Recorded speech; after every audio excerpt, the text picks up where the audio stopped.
तो चलिए मैं आपको अब प्रेजेंट परफेक्ट के बारे में थोड़ा बता देता हूँ। तो प्रेजेंट परफेक्ट टेंस को हम कैसे जानेंगे, कैसे समझेंगे, इसके बारे में थोड़ा हम जानते हैं।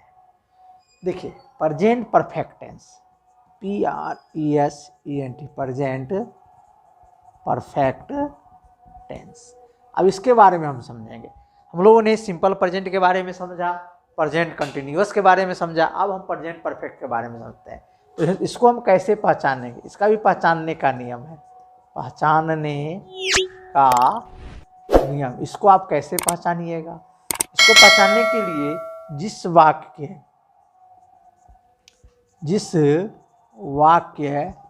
के वर्ब के अंत में क्या रहेगा? चुका है, चुकी है, चुके हैं, या है, की है, ये है, इत्यादि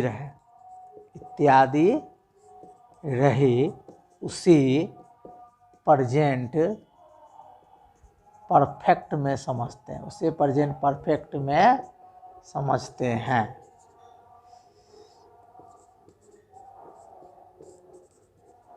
समझिए, यानी इसमें क्या लगता है कि काम खत्म हो चुका है, काम जो है पूरी तरह फिनिश हो चुका है ना? काम जो है पूरी तरह फिनिश हो चुका है कि ना, डिफिनिट है। प्रेजेंट परफेक्ट का मतलब क्या था? पूरी तरह समाप्त, काम पूरी तरह समाप्त हो चुका है।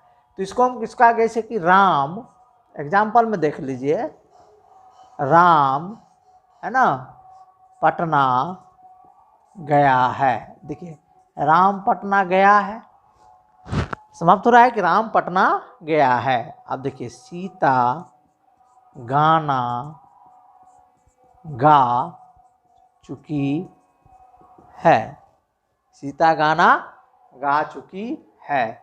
सोहन विद्यालय से आ चुका है। सब में लग रहा है कि काम जो है अपने पूर्ण अवस्था को प्राप्त कर चुका है। यानी राम पटना गया है, सीता गाना गा चुकी है, सोहन विद्यालय से आ चुका है, काम जो है पटना जाने का काम खत्म हो चुका है, गाना गाने का काम खत्म हो चुका है, सोहन विद्यालय से आ चुका है, अभी काम आ चुका है, काम खत्म हो चुका है। इसको हम बनाएंगे कैसे? इसका भी बनाने का नियम मैं आपको बताता हूँ। इसको हम कैसे बनाएंगे, बनाने का नियम, इसका भी बनाने का नियम है। पहले तो सब्जेक्ट होगा, सब्जेक्ट के बाद हैज और हैव का प्रयोग होगा, हैज और हैव का, तब भी थ्री, तब ऑब्जेक्ट का प्रयोग होगा। बात को समझिए, सब्जेक्ट हैज और हैव, तब ही थ्री, तब ऑब्जेक्ट।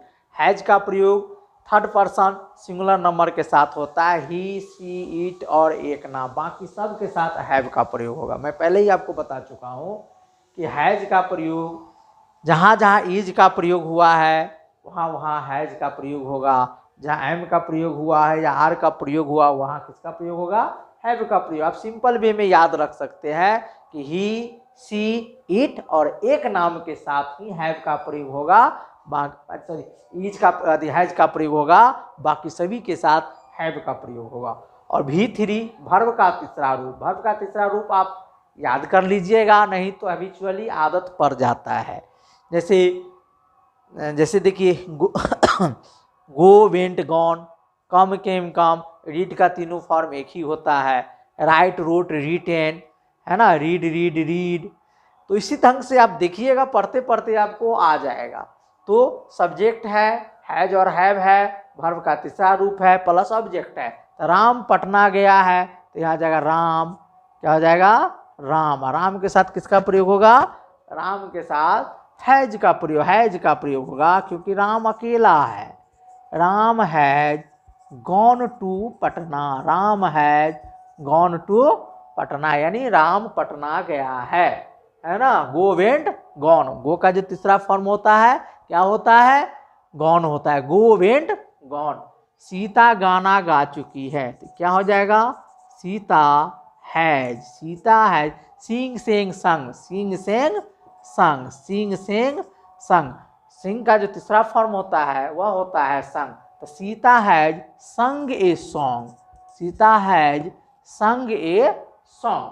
अब सोहन विद्यालय से आ चुका है, इसका होगा सोहन हैज कम केम कम, यानी कम का तीसरा फॉर्म कम ही होता है।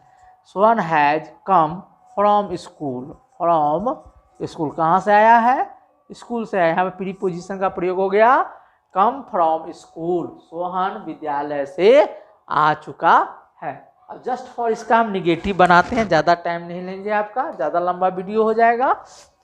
अब हम इसका निगेटिव सेंटेंस आपको बताते हैं। इसका निगेटिव बनाने का जो तरीका है वह हम बता रहे हैं। इसका निगेटिव बिल्कुल नॉट लगाने से ही निगेटिव बनता है, यानी सब्जेक्ट तो हैज होगा और हैव होगा, ठीक है। इसका नॉट का प्रयोग होगा, है ना। इसका वर्ब का तीसरा रूप लगेगा और तब क्या हो जाएगा, ऑब्जेक्ट का प्रयोग। जैसे सोहन, देख लीजिए, सोहन पटना नहीं गया है, सोहन पटना नहीं गया। क्या बन जाएगा इसका, इसका बन जाएगा Sohan has not gone to Patna, Sohan has not gone to Patna, ठीक है।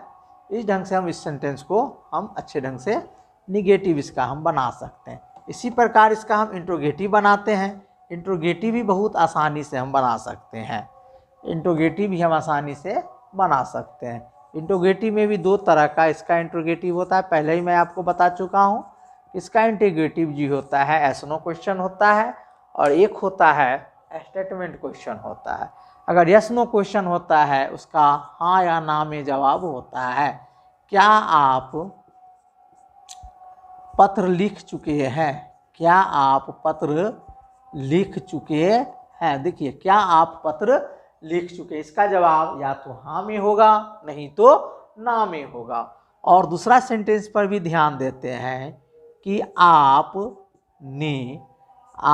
पत्र क्यों नहीं लिखे हैं, आप पत्र क्यों नहीं, या आप विद्यालय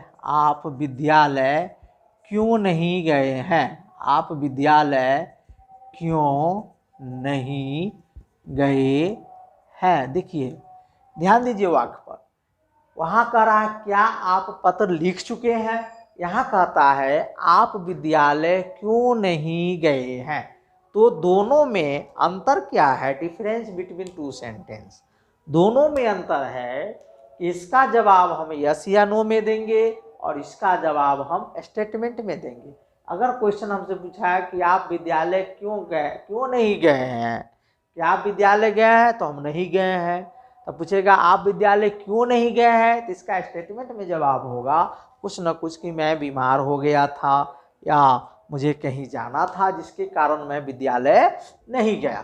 तो पहला क्वेश्चन जो है, पहला सेंटेंस जो बनाने का जो प्रोसेस है मैं पहले ही बता चुका हूँ आपको। इसका है हैव और हैज प्लस सब्जेक्ट होगा प्लस वर्ब का तीसरा रूप होगा, फिर ऑब्जेक्ट होगा, और इस ढंग से इसको हम बना सकते हैं। दूसरा सेंटेंस जो आपको बनाने का तरीका है मैं पहले ही बता चुका हूँ कि WH वर्ड्स का मतलब होता है व्हेन, हाउ, वेयर, है ना, हु, वाई, जिससे हम क्वेश्चन पूछ सकते हैं।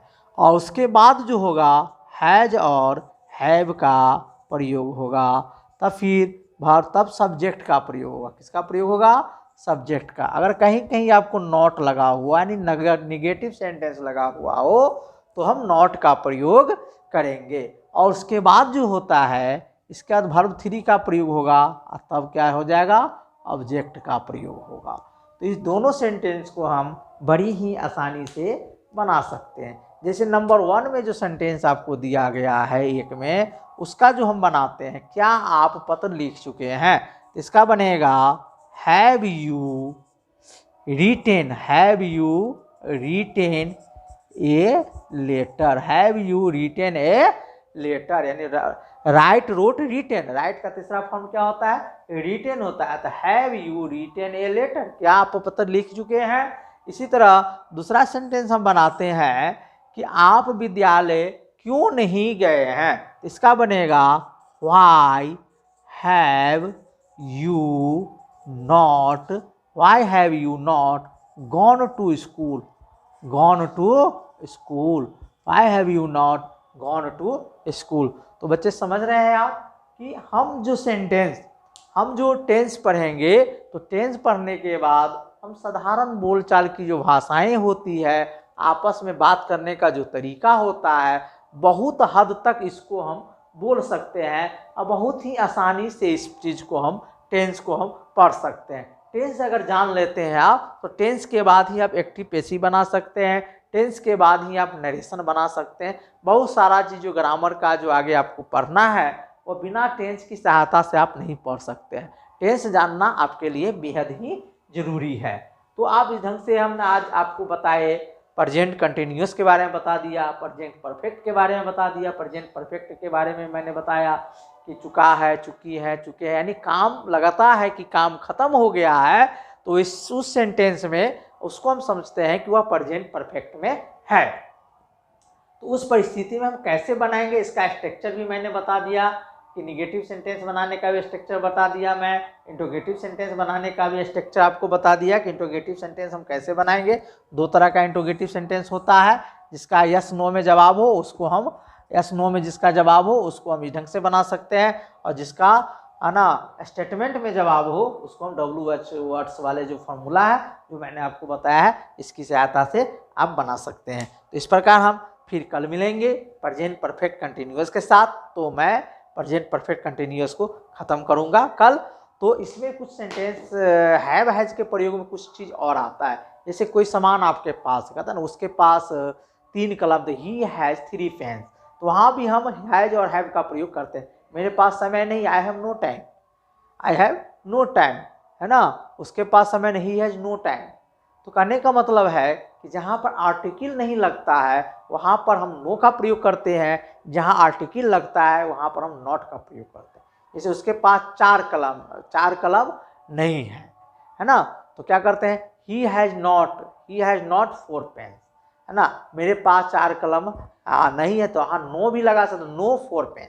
कहने का मतलब है कि हम जो है हैज हैव का प्रयोग जो है, अगर कोई सामान मेरे पास है उसकी परिस्थिति में भी हम हैज और हैव का प्रयोग करते हैं। तो ठीक है, इस प्रकार आपको अगर वीडियो अच्छा लगा हो तो हमारे चैनल को सब्सक्राइब कीजिए, और हम आपको टेंस आगे भी बताते रहेंगे, कुछ और क्लास लेके आएंगे। अच्छा लगे तो चैनल को सब्सक्राइब कीजिए, लाइक्स कीजिए। ठीक है, अब मैं यहीं पर आज की क्लास को समाप्त करता हूँ। जय हिंद, जय भारत।